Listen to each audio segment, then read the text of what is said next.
the shock of the coronavirus, and it was a black swan event. It was a shock. But at the height of the great financial crisis, corporate debt, non-financial debt to GDP was 74%. We entered 2020 with 78%.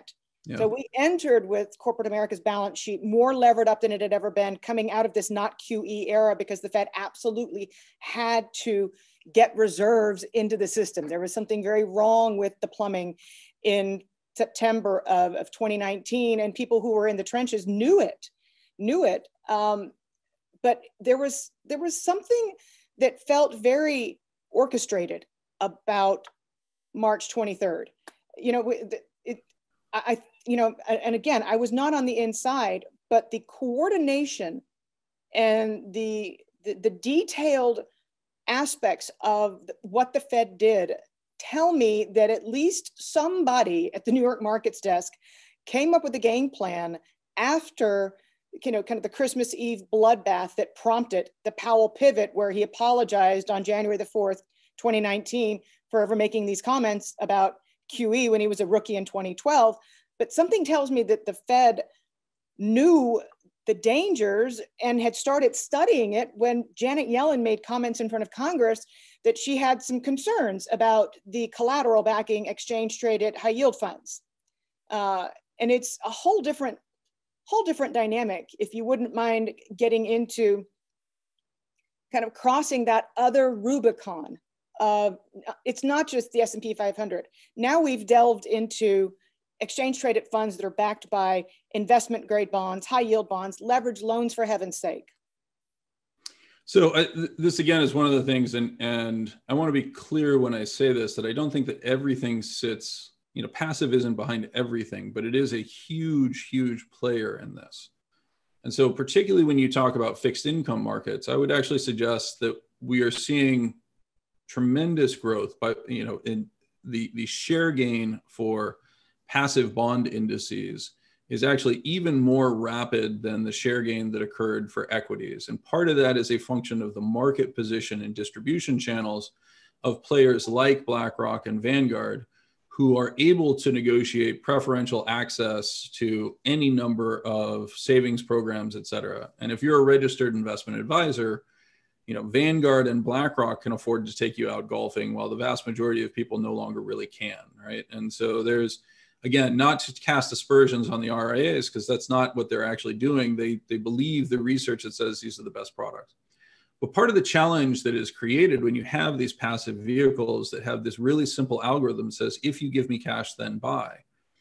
And the construction of the indices, particularly within the fixed income space, is such that they are market value weighted, which means that a company gets greater representation, or a debt security gets greater representation in the index the larger the issue is, so the more debt that is outstanding. And the second is the higher the price is, right? And so perversely, we all know that fixed income instruments will only return a fixed amount over their lives. But paradoxically, the construction of these fixed income indices are such that if a bond is trading at 150, it is 50% more attractive than a bond that's trading at par, right? 100. Now that's insane. We know that's insane, but that's how these indices are constructed, right? And it also drives an underlying dynamic where if you are a issuer, if you're a corporation that's issuing debt, all you care about is that you get Vanguard or BlackRock or one of the index providers to buy your debt, because they're not going to do any analysis on the covenants. They're not going to do any analysis on your ability to repay, et cetera. They're going to assume everybody else has done that work.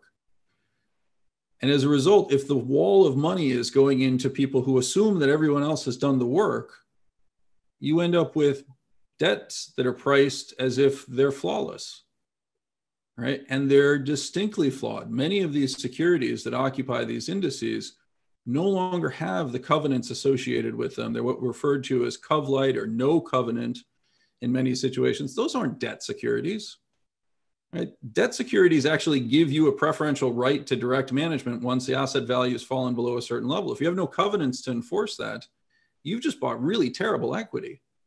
But yeah, that's how these funds and these indices are constructed. Yeah, I actually just did a deep dive into recovery rates, and Because we've got quietly in the background, we have bankruptcies running at the highest since 2009. And recovery is running well below them, right? I mean, recoveries were 79 cents on the dollar, and that was as bad as they got on leveraged loans. Right now, they're 47 cents. Correct. And high yield bond recoveries are 15 cents on the dollar. I mean, the lowest we got last time, I think, was 22 cents on the dollar. I mean, these are, I can't even wrap my head around this stuff. Stop and think about this. We literally just had Sabre Energy, which was a high yield issuer in the energy space. Their bonds went no recovery. Goldman Sachs had to take the bonds because there was no bid for the assets. Gosh. Right? I mean, I don't think I've ever seen that happen for a publicly traded security before, but that's exactly what you would expect to happen when the only buyer is an index provider that assumes that whatever price it was able to come out at is the right price, which sets up an incentive structure for me as a participant in the underwriting to say, okay, well, I can dump it off to Vanguard as long as I know that it's going to go into this index. The corporation gains extraordinary leverage. The management team gains extraordinary leverage because they're able to construct this with no covenants, et cetera, right? And as a result, we're getting exactly what you would expect, an incredible mispricing of the worst quality debt we've ever seen. I mean, when we came into 2020, Morgan Stanley did just a back of the envelope that said 42% of the investment grade universe on planet Earth should have been rated junk and was not. And that's why I say that it feels like there was such a script behind what the Fed was doing, because they grandfathered in and backstopped anything that was downgraded as a fallen angel from investment grade to high yield after March the 22nd. And now we've had record fallen angels. And I feel like we are still in the process of whistling past the graveyard. And I mean, my final question to you, which I'm not going to get to yet, has to do with what can break this dynamic. But first, I want to ask you a little bit more of a philosophical question, because there has been something of an outgrowth of a combination of indexing and don't fight the Fed. And there's no hyperbole here, but have we returned to a sort of robber baron era in the United States, wherein the way markets are structured feeds into the growth of some of the largest companies, along with this idea of don't fight the Fed, you just need to be long? Well, so yes, I think that we are in a new robber baron era. And I do think that the structure of the markets, particularly the dynamics of passive investing, facilitates the accumulation of capital at the highest levels, right? And so just very quickly, I referred to the to the fixed income bond index construction, where market value determines how much money goes into an issue or into a company. We have the same thing as it relates to equities, right? So they are float weighted or market cap weighted in terms of their construction. That means that if they go up in price, the next dollar that comes in puts more money in on a relative basis, right? And so it creates momentum. And that's exactly what we've seen has been the dominance of momentum strategies over value strategies, which would require people to make a discretionary choice of, is this a good value or is it a bad value, right? And so what we've done is we've taken money away from those making those discretionary choices, given it to those who only make momentum choices. And we've created a continued inflow of capital because of the dominance of passive vehicles in things like 401ks. So while we talk about passive share being somewhere in the neighborhood of 50% of managed assets, about 40% of US equity assets overall, about 25% of US fixed income assets, that's a very poor characterization of the actual structure of the market, because the younger generations, those who are actively saving as compared to those who are withdrawing their capital, they're over 90% passive, right? So all the money that's coming in, more than 100% of the flows into the market is coming into passive vehicles that have these momentum weights. And what, of course, that means is that each incremental dollar, more of it goes to an Apple or to a Google or to a Microsoft than it does to other securities. And in our analysis, at least, that creates a disparate impact that creates a reinforcing loop on that type of momentum behavior. And the only way that ends is when money starts to come out of those types of strategies. Well, we'll again hold that thought for just another minute. But is there a difference between kind of blindly having most of your proceeds, most of what you're saving on your behalf flowing into a 401k, and actively building a diversified portfolio of ETFs? So you've got you've got ETFs everywhere. I think there are more ETFs now than there are mutual funds. But are there certain venues, are there certain portfolios where you can build out kind of a traditional, think about the efficient frontier, a traditional well-diversified portfolio of ETFs? So one of the interesting things is, while there's been a massive proliferation of ETFs, I personally track somewhere in the neighborhood of 1,500 ETFs, right? So I know there's more than that, but that's the cutoff basically.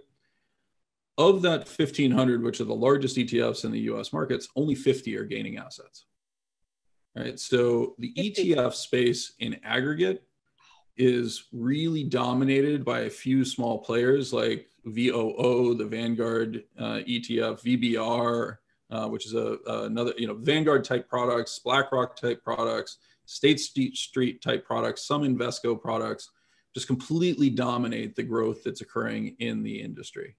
Those account for more than 100% of the flows that are going into the ETF space. And so the kind of, interesting thematic sort of thing, like, a robot ETF or a green energy ETF, those will occasionally capture people's attention, but they don't really fit into the very simple asset allocation models that many registered investment advisors and financial advisors are choosing for their clients. They kind of treat it as like, well, that's play money, right? You can put a little bit into those, but at your core should be the Vanguard Total Market Index, a Vanguard Bond Index, a Vanguard International Exposure, and a Vanguard, maybe a small cap, or a Vanguard, tax advantaged bond type fund, right? Whether that's TIPS or anything else, right? Super simple portfolios. That's what everybody is looking for. They want simplicity, and the ETFs play into that, but only in a very narrow space. So how does the Fed and QE play into? I'm speaking more about the actual level of purchases made on a monthly basis. All of that money pouring into the financial system. How does that make its way through to bolstering liquidity, helping put a floor underneath markets?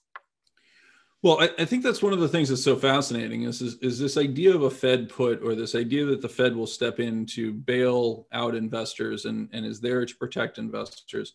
That's really only a narrative that occurs amongst discretionary managers, right? I mean, no one who is 25 years old, whose participation in the stock market is tied to their 401k at work, where their employer has a 3% match, and they're automatically routed into, let's say they're 25 years old, so they'll turn 65, sometime in 2070, 2075, they're going to be in a target date fund that is tied to that maturity, right? That end of their working, life.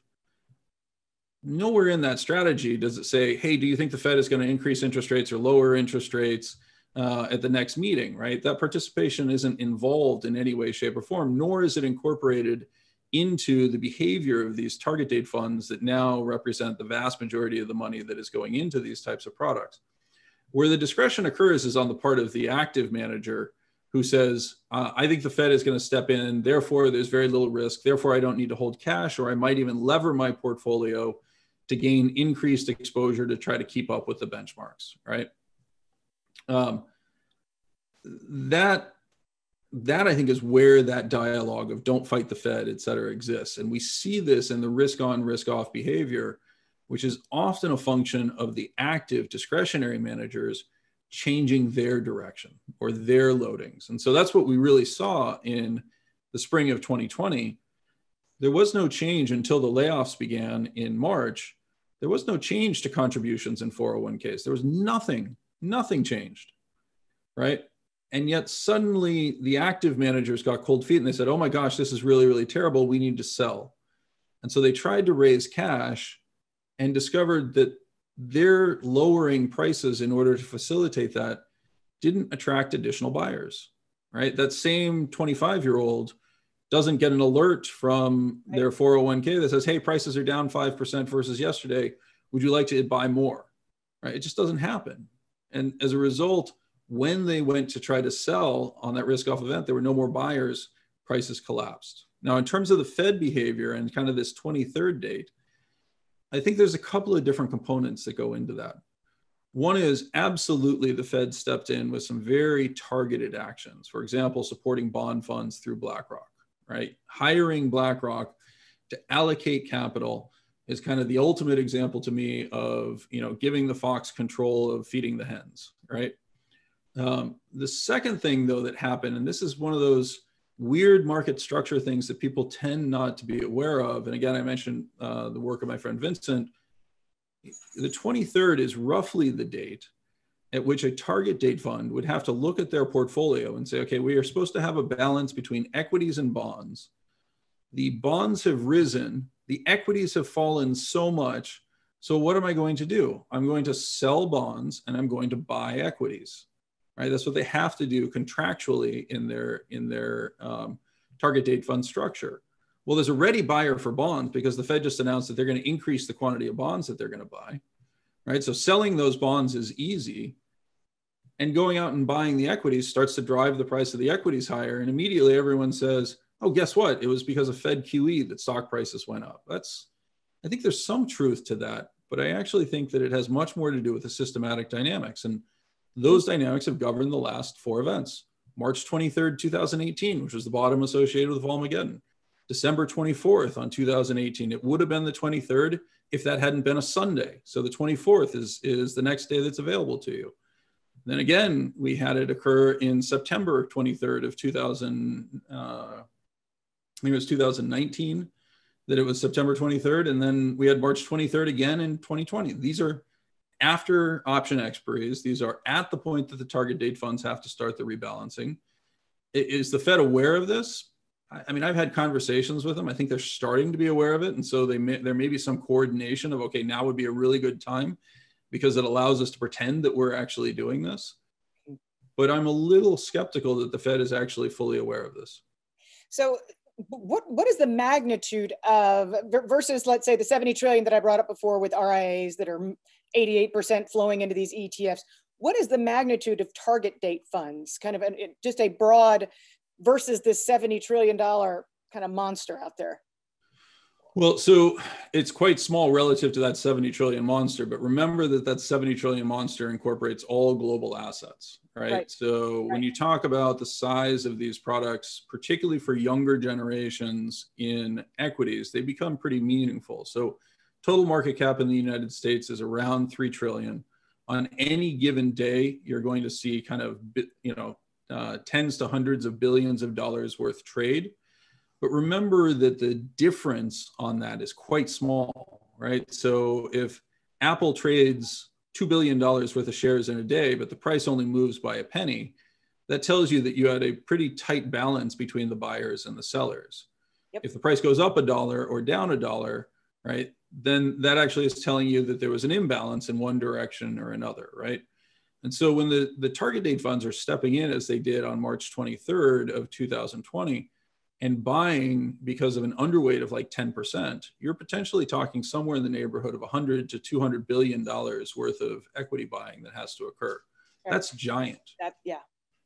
On any given trading day, absolutely. Yes. So, it was interesting that right before his death, that Vogel said that passive had become too big. And he was starting to make some rumblings, almost as if he'd been talking on the phone with you, about passing this 50% line in the sand, and what the implications would be if passive was really no longer passive anymore because it was so big. Yeah. So I think Bogle had a difficult place in history because unquestionably, his products are adopted and used by millions of Americans and have created a tremendous amount of wealth. But his relationship with the firm he founded, Vanguard, actually became quite strained in the late 1990s as Vanguard began to capitalize on its market position and introduce products that made him nervous, right? So things like ETFs, things like active rebalancing. He was generally opposed to that. And as you mentioned, as of kind of May 2017, he gave a speech in which he said, if everyone were to go passive, it would be complete disaster. Markets would fail, right? Most people tend to think that's way off into the future. And the reason that they think that is because they assume that markets are truly liquid, transparent, relatively frictionless, et cetera. The data increasingly just doesn't support that, right? The participation in a strategy can very rapidly crowd a market, even one as large as the S&P 500 or the US equity markets. So you're ending this perfectly. And demographically is one aspect. Fundamentally is another. I mean, from my perch, following the macroeconomy, we're seeing permanent joblessness rise. We're seeing joblessness climb up the income ladder into white collar. We're also seeing what looks to be not necessarily a second wave of the virus, but a full-blown second wave of layoffs and bankruptcies, which had tamped down in August and September, look to be picking back up in October. And I think if a lot of companies feel that the last few months of 2020 aren't going to be this massive rebound that had been factored in and priced in. So where do demographics play into passive investing? And will fundamentals ever matter? Because again, what you're describing and listening to, I don't listen to it. I keep it on mute, but when Bloomberg's on in the background, there is a lot of talk about the idea of QE infinity. In fact, Fed policymakers are saying that QE is going to be a permanent fixture going forward. And I think that has the potential to provide reassurance to people that status quo as it is today, with markets just generally speaking, having hiccups along the way, but rising steadily, is what could upset that dynamic?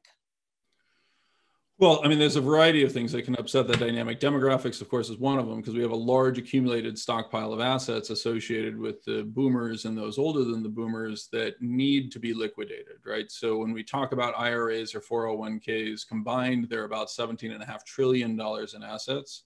As they are increasingly managed by things like target date funds or robo-advisor type frameworks that says you should have X amount in the S&P 500, X amount in small cap, X amount in international stocks, et cetera, as that becomes more and more a function of pre-programmed ages, right? And people are looking for these very simplistic rather than idiosyncratically composed portfolios for all their flaws, at least people were doing somewhat different things, right? But when you have this sort of demographic dynamic associated with the baby boomers that ultimately need to sell those assets in order to fund their retirements, to fund their consumption, the real risk that you have is the increase in fragility that's created by these super simplistic algorithms that simply say, if you give me cash, then buy. And likewise, if you ask for cash, then sell. Well, what price should I sell? Whatever price I can get, right? And that suggests to me that what we're likely to see is this type of behavior where equities continue to become more volatile, fixed income continues to become more volatile as the process of price discovery is increasingly impaired by these actors. Because you're saying sell at whatever price there is out there, so put in a market sell. Well, and the perverse dynamic is, so the Boston Fed, a friend of mine at the Boston Fed, an individual who I respect a lot, put out a piece recently talking about passive investing and does it represent systematic risk, right? And one of the things that they highlight about things like ETFs is that potentially they reduce liquidity demands because instead of being sold for cash, they could theoretically be returned in kind, right? So instead of you having to sell your HYG and receiving cash for it at a distressed price, well, they could just give you the underlying bonds. Right. And I look at that and I go, that's the most insane thing I've ever heard. Right. Like, what is the average American going to do with a low grade bond that was suddenly deposited into their account when they asked for cash. They're going to sell it without any form of professional trader who's trying to find the best execution or price. They're just going to dump it into the market. This is a complete disaster if that's what you think is providing liquidity. Well, and they have to, like, they know this. They have to know that's the case. But there's an extraordinary amount of effort that is being put out by organizations that people think are working in their interest, right? Vanguard has a great story about how they're out there for the small investor, et cetera. And the crazy part is, I think they actually believe it. It's very cult-like behavior there. But at the end of the day, that's not a solution. And we saw this, many Vanguard bond ETF products. I would highlight something like BND, for example. Mm-hmm. That went to a 7% discount to its NAV in the events of March 2020. Right now, that's 70% treasuries. So what that's telling you is that the corporate bond component of it, which is all investment grade, had to be trading at a 21% discount. Right? Like, that's not a liquid product under those conditions. And that's why I would argue that the Fed stepped in so aggressively to try to mitigate those risks on a short-term basis.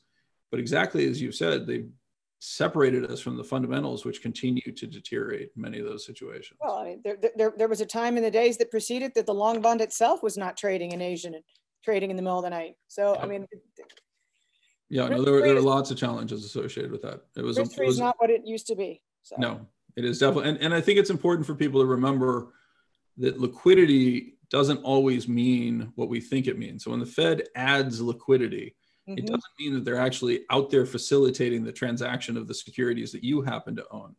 What they're actually saying when they provide liquidity is that they are allowing people who want to trade to borrow and post collateral so that they can execute. Right. And by the same token, we're not seeing commercial and industrial loans go up. The revolvers were initially drawn down, and now the reserves are just, banks are piling into more and more and more treasuries every day. They're not making new loans. Well, and we see not just that, we also see, that tends to come through as various forms of misinformation, right? So when a CNI loan is taken down, or when more importantly, a line of credit, right, a revolver is taken down, that money flows into a money market mutual fund. And that then gets reported to the public as, oh, look, cash balances have exploded, right? And there's tons of cash on the sidelines. Well, there's a huge difference between cash that was raised by individuals in their brokerage accounts and cash that was created because lines of credit or revolvers have been drawn down in advance of the event. Those can't be used to buy stocks, right? And those ultimately have to be repaid. There's a subsequent withdrawal of that liquidity that is approaching. And when that occurs, I would expect to see further stress in the credit markets.